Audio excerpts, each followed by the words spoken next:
This is my father, John Smythe's RAF cap, which he wore during World War II. OK.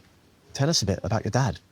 Well, my dad was from Sierra Leone, and when World War II started, he volunteered to join the RAF, where he trained, became an officer, and joined Bomber Command. Why did he want to join the RAF?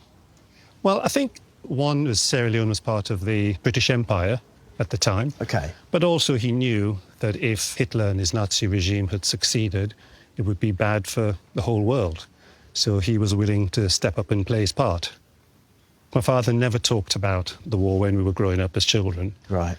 It's only since he's died that I've been able to research his story and find out a lot more about what went on.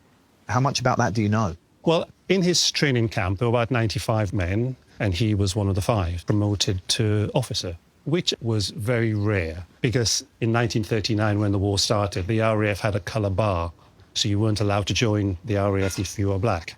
I didn't realise that. So it was only under a lot of pressure that they eventually relented. Wow. So he was, to a certain extent, he was trailblazing.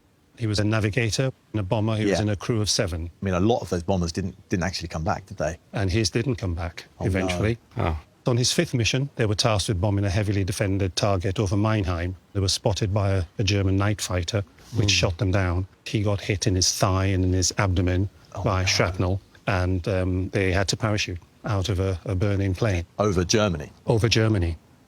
So what happened next? This sounds like a film. This is definitely, I'm already in it. Yeah. Well, he made a successful parachute jump, and he found himself in a snow-covered field, and eventually went into a barn to get some rest, made a mistake by lighting a cigarette. No. So within half an hour, there were German voices outside. They started shooting into the barn, so he had to come out with arms raised and surrendered.